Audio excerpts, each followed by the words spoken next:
और हरियाणा के रुझानों में एक बार फिर से उलटफेर देखिए, फिर से उलटफेर नजर आए। एक बार फिर से बीजेपी ने 46 का आंकड़ा यानी कि बहुमत का आंकड़ा छू लिया है और 5 सीटों का बीजेपी के यहाँ फायदा नजर आ रहा है।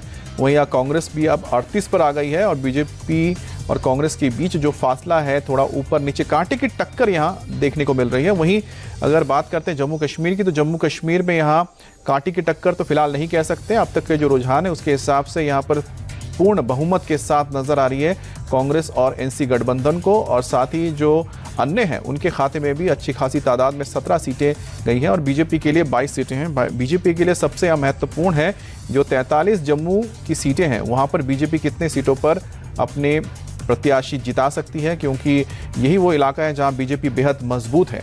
हरियाणा के रुझानों में एक बार हर सेकेंड उलटफेर नजर आ रहा है। रुझानों में एक बार फिर से बीजेपी आगे निकल गई है और एक बार देखिए फिर से बीजेपी के खाते में 47 सीटें आ गई, यानी कि कांग्रेस और बीजेपी के बीच अगर सीटों का फासला है वो 10 सीटों का हो गया है। और दोनों ही पार्टियों को अगर देखा जाए 2019 के मुकाबले तो 6-6 सीटों का फायदा होता नजर आ रहा है। बहरहाल हरियाणा के जो रुझान है वो ये बताने के लिए काफ़ी हैं कि जो चुनाव यहाँ हुए हैं इसमें कहीं ना कहीं जो जाट बहुल और गैर जाट बहुल जो इलाके हैं उनका एक बड़ा रोल है, क्योंकि जो जाट बहुल या फिर जाटों के जो समुदाय हैं या जाट समुदाय ने यहाँ पर साफ नज़र आ रहा है कि कांग्रेस का साथ दिया है। कांग्रेस के और भारी तादाद में इन्होंने वोटिंग की। हालांकि जैसे आगे और भी क्लियर होगी पिक्चर तो समझ में आएगा कि किस जाति ने किस हिसाब से वोट किए हैं, लेकिन जिस तरह से यहाँ पर इस वक्त बीजेपी के खाते में जो सीटें गई हैं या जिन इलाकों में बीजेपी अच्छा कर रही है वो गैर जाट बहुल इलाके हैं, और जिसमें ओबीसी और साथ ही साथ तमाम दूसरे जो जातियां हैं उन्होंने बीजेपी का साथ दिया है। और एक बार देखिए फिर से आंकड़ा बीजेपी ने अब 50 का आंकड़ा छू लिया है और कांग्रेस एक बार फिर से 34 पे आ गई है।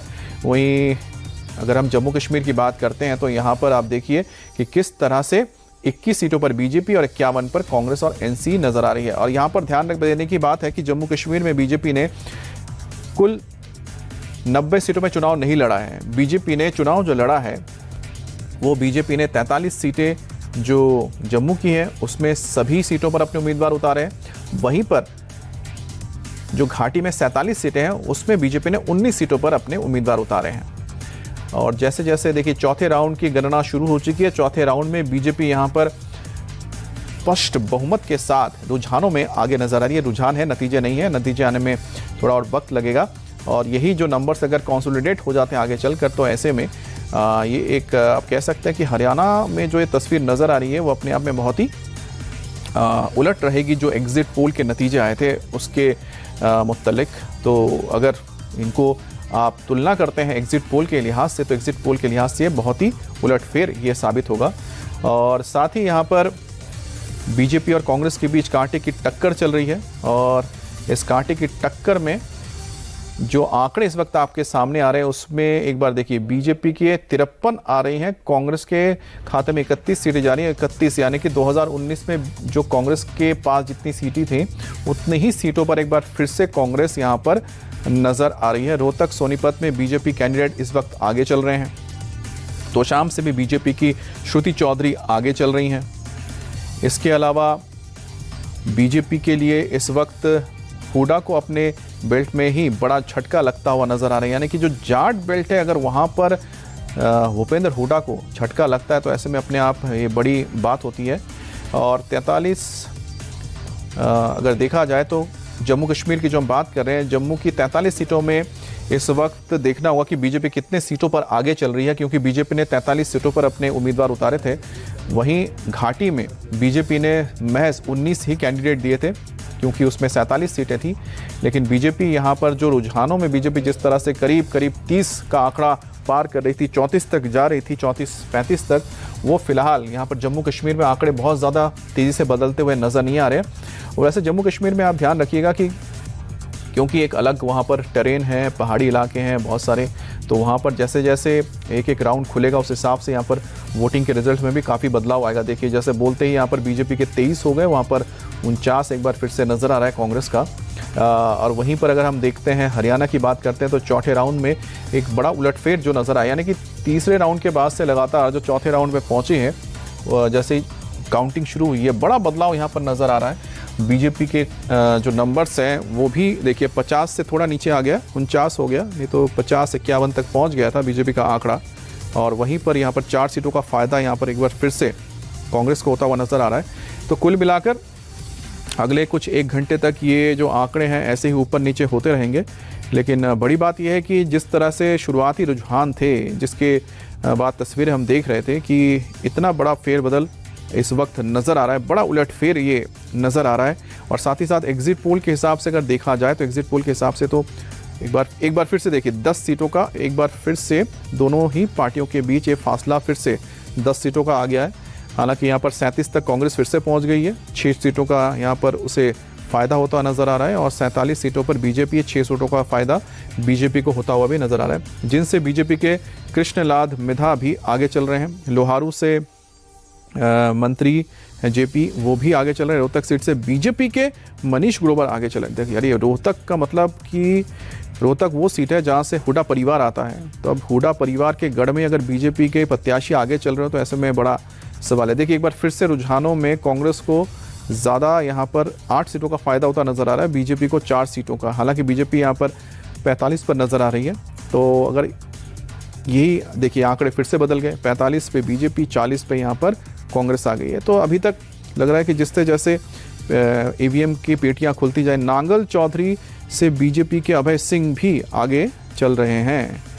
इसके अलावा हुड्डा को अपने ही बेल्ट में ये झटका लगता हुआ नज़र आ रहा है, क्योंकि रोहतक से जो बीजेपी के कैंडिडेट हैं रोहतक सीट से, वो इस वक्त आगे चल रहे हैं। और 49 सीटों पे एनसी और कांग्रेस आगे है जम्मू कश्मीर में, और 23 पर बीजेपी है। और हरियाणा में जो पिछड़ा वोट है कांग्रेस, रोहतक का सोनीपत में बीजेपी कैंडिडेट आगे चल रहे हैं। और रोहतक सीट आप जानते हैं कि भूपेंद्र हुड्डा का गढ़ है।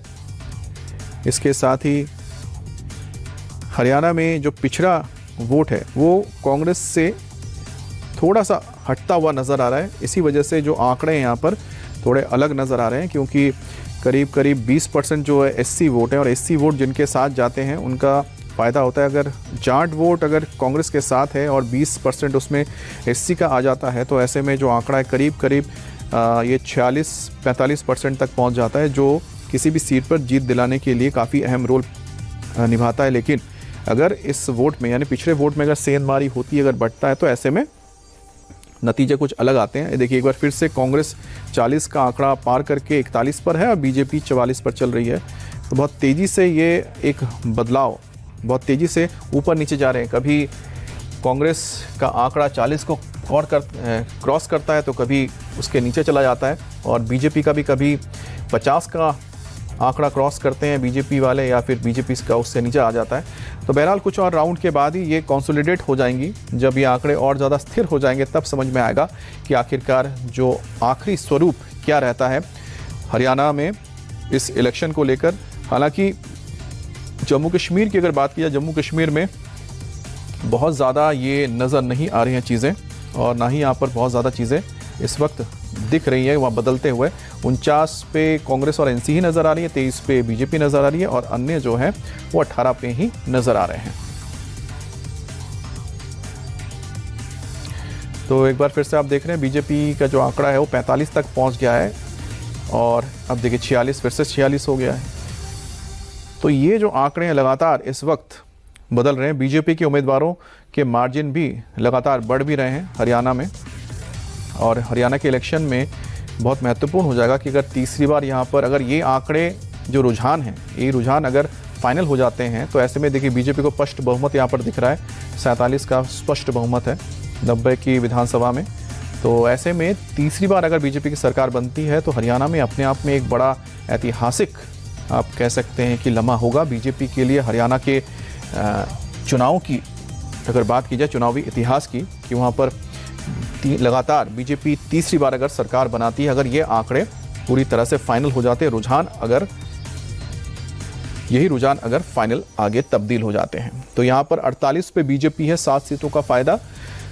कांग्रेस को 37 सीटों पर नज़र आ रही है, 6 सीटों का फ़ायदा हुआ है। और साथ ही साथ बीजेपी के लिए एक जो नई आप कह सकते हैं कि अगर यहाँ पर बीजेपी को जीत होती है और आंकड़े बदलते ही, देखिए किस तरह से अनिल विज जो गृह मंत्री रहे हैं और काफ़ी वरिष्ठ नेता है, सात बार के करीब उन्होंने जीत हासिल की है अपने अंबाला सीट से, भी आगे चल रहे हैं अनिल विज। उन्होंने मुख्यमंत्री का दावा ठोका है, मुख्यमंत्री पद को लेकर अपना दावा ठोक दिया है। तो 20 सीटों पर बीजेपी का मार्जिन अभी 2000 से ज़्यादा चल रहा है। 10 सीट पर बीजेपी के जो मार्जिन है वो 4000 से ज़्यादा है और 5 सीट पर बीजेपी के जो मार्जिन है वो 5000 है। तो हरियाणा में आधे घंटे से बीजेपी लगातार बढ़त इस वक्त बनाए हुए हैं। बीजेपी के उम्मीदवारों के मार्जिन भी धीरे धीरे आगे बढ़ते जा रहे हैं और हरियाणा में आधे घंटे में बीजेपी ने ये बढ़त हासिल की है।